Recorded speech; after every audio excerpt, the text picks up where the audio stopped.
প্রতিশ্রুতি সম্পূর্ণ পূর্ণ হয়েছে বলে দাবি করছে বিজেপি। রাজীব বন্দ্যোপাধ্যায়।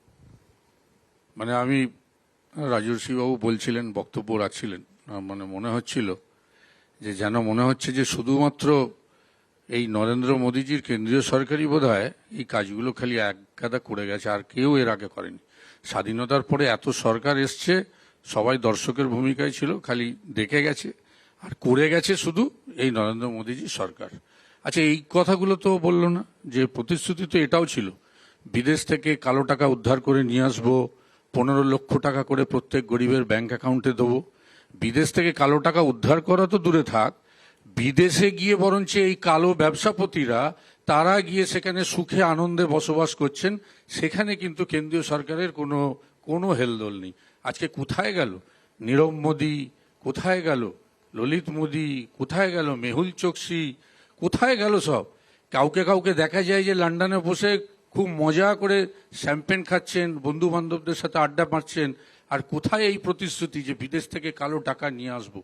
যত গরিব মানুষ, বরঞ্চ আমি বলতে পারি যে আরো দরিদ্র হয়েছেন এই আমলে। আর বড়লোক ধনী ব্যবসায়ীরা তারা কিন্তু একের পর এক মানুষের টাকা লুট করেছেন, আর এনপিএ হয়েছে, আর তাদের সব টাকা সমস্ত মাফ করে দেওয়া হয়েছে। কোথায় গেল সেই প্রতিশ্রুতি যেখানে বলা হয়েছিল বছরে 2 কোটি বেকারের আমরা চাকরি দেবো? 2 কোটি বেকারের চাকরি তো দূরে থাক, আমি তো দেখলাম স্বাধীনতার পরে এই মানে মোদিজির জামানায় বেকারত্ব সর্বোচ্চ সীমায় পৌঁছেছে। কোথায় গেল সেই প্রতিশ্রুতি যেখানে বলা হয়েছিল সবকা সাথ সবকা বিকাশ? কোথায় সেই বিকাশ আমরা দেখতে পেয়েছি? আজকে জিনিসপত্রের দাম কোথায় গিয়ে পৌঁছেছে? আজকে মানুষ ভাবে যে কিভাবে তার মানে সকালে যদি সে বাজার করে তার ওইটুকু একে আয় নেই, রোজগার নেই, তার মধ্যে জিনিসপত্রের দাম যে জায়গায় পৌঁছেছে, সারা দিন সারা মাস তাদের চলবে কি করে সে নিয়ে মানুষ আজকে মাথায় হাত দিচ্ছে।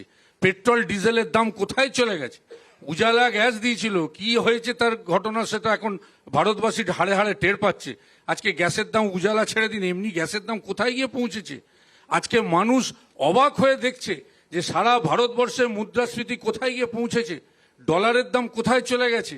আজকে বৈদেশিক মানে আমি তো বলতে জানি না এই মঞ্চে সবাই ব্যাপারটাকে অ্যাকসেপ্ট করবেন কিনা, আজকে বলা হচ্ছে এত বড় বড় ভাষণ দেওয়া হচ্ছে। আজকে বিদেশ নীতি আমি তো বলবো সব থেকে বেশি ফ্লপ বিদেশ নীতি। এখন কি অবস্থা আছে, চীনের সঙ্গে আমাদের সম্পর্কটা কি আমরা জানতে চাই, যে কোথায় আমাদের সীমানা নিয়ে নিয়েছে, কি পরিস্থিতির মধ্যে দিয়ে আজকে দেশ যাচ্ছে, সেখানে সব নীরব দর্শক হয়ে বসে রয়েছে আর বলছে প্রতিশ্রুতির মানে 2টো ট্রেন চালু করে দিয়েছে। আরে ভাই, একটা সরকার আজকে কোথায় পিছিয়ে যাচ্ছে ভারত ক্রমশ, তারপরেও বলতে হবে যে প্রতিশ্রুতির বন্যা বইছে আর 4টে ট্রেন দিয়েছেন আর দিয়েছেন। মানুষ, আমি এখনো বলছি, শুধু মানুষ যদি ভাবেন যে উন্নয়নের ভিত্তিতে উন্নয়ন, হ্যাঁ এদিকে বলতে পারেন যে মমতা বন্দ্যোপাধ্যায় যা প্রতিশ্রুতি দেন সেটা রাখেন, শুধু প্রতিশ্রুতি না, সরকারে আসার আগে যা যা তিনি বলেনও নি, তিনি পরে কিন্তু সেগুলো করে দেখিয়েছেন। কন্যাশ্রী, রূপশ্রী থেকে শুরু করে একের পর এক তার উন্নয়নের প্রকল্প চলছে। এই যে আজকের যে বৈঠক, প্রধানমন্ত্রীর যে বৈঠক, সেখানে সন্দেশখালীর নিয়ে আক্রমণ, সেখানে মা বোনদের কথা বলা এবং দুর্নীতির কথা বলা ছাড়াও প্রধানমন্ত্রীও কিন্তু আজকে তার সরকারের আমলে কি কি কাজ তারা করেছেন তার তথ্য প্রকাশ করেছেন, এবং আমার মনে হয় যে এটাও একটা ভোটের অন্যতম ইস্যু হতে যাচ্ছে। পরের বক্তব্য অভিষেক বন্দ্যোপাধ্যায়। আমাকে যদি এই মুহূর্তে ভারতবর্ষের ইতিহাসের সব থেকে ইন্টারেস্টিং প্রতিশ্রুতির কথা বলতে হয়, তাহলে সবার আগে আমার মাথায় যেটা আসে, আধি রুটি খায়েঙ্গে মন্দির ওহি বানায়েঙ্গে। বিশ্বাস করুন, এই বিজেপি সরকার 2টো কথাই রেখেছে, আপনাকে আধ পেটাও রেখেছে, তার সঙ্গে মন্দিরটাও বানিয়েছে। অর্থাৎ সেক্ষেত্রে বিজেপি 100% সফল তার প্রতিশ্রুতি রক্ষার্থে। এবার বাস্তবে আসা যাক। রাজনৈতিক দল নিঃসন্দেহে তার 5 বছরের একটা এজেন্ডা দেয় এবং 5 বছরে সে কি কি করবে বা করতে পারে তার একটা রূপরেখা দেয়। আজও এখন যদি আপনি দেখেন, আপনি দেখতে পাবেন যে 2050 সালে গিয়ে কি হবে তার প্রতিশ্রুতি পাবেন। In long run we all are dead, একটা বিখ্যাত উক্তি আছে। যাই হোক, ভাবের ঘরে চুরি না করে বাস্তবে আসা যাক। আমার বন্ধু রাজস্বী খুব ইন্টারেস্টিং কথা বলছিল যে হ্যাঁ, বন্দে ভারত তৈরি হয়েছে, নিঃসন্দেহে বন্দে ভারত চালু হয়েছে, কিন্তু যারা মোটামুটি একটু রেলে সফর করেন, ঝাড়গ্রাম যান, ঝাড়খণ্ড যান বা দার্জিলিং যান, অ্যাভারেজ রেলওয়ে এখন লেট করে হচ্ছে কম বেশি 3 থেকে 5 ঘন্টা। এটা যদি টিভির উল্টো দিকে যে দর্শকরা আছেন আমার সঙ্গে সহমত পোষণ করবেন। এবার আসা যাক রাস্তার ব্যাপারে। শেরশাশুড়ির পরে ও একমাত্র গোল্ডেন কোয়াড্রিল্যাটারাল দেখতে পেয়েছে, তার মানে এটা দাঁড়াচ্ছে আমার স্ট্রিট থেকে শুরু করে কলুটোলা স্ট্রিট পর্যন্ত শুরু হয়ে NH-34 এইগুলো কিছু ছিল না, অর্থাৎ ও সরীসৃপ এবং ও অথবা খেচর যে আকাশে উড়ে বেড়াতো, কারণ এই দুটো একসঙ্গে থাকতে পারে না। এবার আসা যাক যে ঘটনা আজকে নরেন্দ্র মোদী আলোচনা করেছেন, যে সন্দেশখালী সম্বন্ধে এবং দুর্নীতি সম্বন্ধে। এবার সন্দেশখালীতে যা ঘটেছে সারা ভারতবর্ষ দেখেছে। হ্যাঁ, সন্দেশখালীর মা বোনেরা কাঁদছে, কিন্তু দুর্ভাগ্যের ব্যাপার শুধু সন্দেশখালী কাঁদছে না, তার সঙ্গে সঙ্গে মণিপুরও কাঁদছে। ও একটু আগে বললো অ্যাক্টিস্ট, এতটা অ্যাক্টর মানে ইস্টে করে ফেলেছে যে গত 1.5 বছর ধরে মণিপুর জ্বলছে। শুধু মণিপুর নয়, মেঘালয়, আমার উত্তর পূর্বাঞ্চলের আরেকটা রাজ্য যেখানেও ডবল ইঞ্জিনের সরকার চলছে, সেই মেঘালয় পুলিশের সঙ্গে আসাম পুলিশের সীমানা পুনর্বিন্যাস নিয়ে লড়াই হয়। মাইন্ড ইট, কোনো আন্তর্জাতিক লড়াই না, রাজ্য পুলিশের সঙ্গে রাজ্য পুলিশের সীমানা নিয়ে লড়াই হচ্ছে। আমার কথা বিশ্বাস করতে হবে না, আপনারা ইউটিউব দেখেন, আপনাদের হাতে স্মার্টফোন আছে, আপনারা খবরের কাগজ পড়েন, আপনারা একটু দেখে নেবেন আমি মিথ্যা কথা বলছি কিনা। সমস্যাটা কি বলুন তো, রাজীব দা একটা ইন্টারেস্টিং কথা বললো যে মমতা বন্দ্যোপাধ্যায় যা যা বক্তব্য রেখেছেন, যা যা প্রতিশ্রুতি দিয়েছেন, যা দেননি তাও পূরণ করেছেন। সে তো 6 মাসে করে ফেলেছিলেন। উনি 2011 সালে আসবার 6 মাসের ভেতর বলেছিলেন 90% কাজ করে ফেলেছিলেন। এখন গিয়ে আমরা দেখছি সন্দেশখালীতে ইটের রাস্তার ইটও নেই, রাস্তাও নেই, আছে শাহজাহান।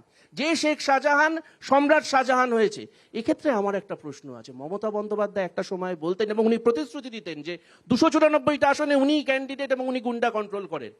উনি শেখ সুফিয়ানের জাহাজ বাড়ি দেখে বলেন যে কিরে তুই এই বাড়িটা কি করে তৈরি করিস। সরবেরিয়ায় শেখ শাহজাহান যখন বাজার তৈরি করছিলেন উনি কোন শীত ঘুমিয়েছিলেন? আমার একটা প্রশ্ন থাকলো। আমার প্রশ্ন থাকলো যে চাকরি নিয়ে প্রশ্ন হচ্ছে, আচ্ছা আপনারা আজ অব্দি দেখেছেন যে পুলিশ এবং সেনাবাহিনী ভারতবর্ষে দুটো অর্গানাইজ সেক্টর, কেন্দ্রের শাসক দল এবং রাজ্যের শাসক দল অগ্নিবীর এবং সিভিক পুলিশের মাধ্যমে এই দুটো অর্গানাইজড ওয়ার্কফোর্সকে কন্ট্রাকচুয়াল এমপ্লয় করেছে? হ্যাঁ, এই প্রশ্নগুলো তুলবেন। সবশেষে একটাই প্রশ্ন, বিশ্বদার এই প্রমোর একটা পার্ট অনুযায়ী ধর্মটাই এজেন্ডা কিনা। সত্যিই তো, ধর্মটা যদি এজেন্ডা না হতো, আপনি ভাবুন তো, আপনার হিন্দু সত্তাটা গুরুত্বপূর্ণ নাকি আপনার কৃষক সত্তাটা গুরুত্বপূর্ণ? এই প্রশ্নটা আজকে আপনার সামনে আসছে বলেই দিল্লির রাজপথে আজকে কৃষকরা ধর্নায় বসেছে। আজকে আমার আপনার কাছে এই প্রশ্নগুলো খুব ইম্পর্টেন্ট, আমরা আধি রুটি খাবো নাকি শুধু মন্দিরে? ধন্যবাদ, ধন্যবাদ। ভালো থাকবেন।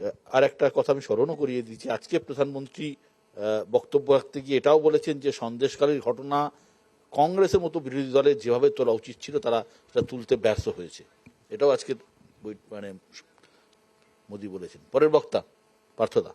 বিশ্ব প্রতিশ্রুতির কথা বলেছেন, যে আমি প্রথম বলবো যে আমাদের রাজ্যে তৃণমূল কংগ্রেস যে প্রতিশ্রুতি দিয়ে বিপুল ভোটে এসেছিলেন সেটা হচ্ছিল বাংলা তার নিজের মেয়েকে চায়। কার্যত সেই ভোট হয়ে যাওয়ার পর 21-এর পর 24-এ বাংলা দেখতে পেল, গ্রাম বাংলা দেখতে পেল যে তৃণমূল কংগ্রেস শাসক দলের ছেলেরা রাত 12টায় তাদের অফিসে বাংলার মেয়েদের চায়। ফলে এই যে চাওয়ার পরিবর্তন এবং পাওয়ার পরিবর্তন, এটা মানুষ ভুলবে না। ফলে সন্দেশখালীর ঘটনা আপাতত শেষ হয়ে গেছে বলে মনে হলো। সন্দেশখালী থেকে যে সন্দেশ আমি বলবো যে আমাদের এখানে মানুষ পাচ্ছেন, শুধু রাজ্যে নয় গোটা দেশ জুড়েই পাচ্ছেন, সেটা হচ্ছে যে বিরোধী শূন্য রাজনীতির আসলে কেমন ফরম্যাট হতে পারে সেটা আসলে সন্দেশখালী দেখিয়েছে।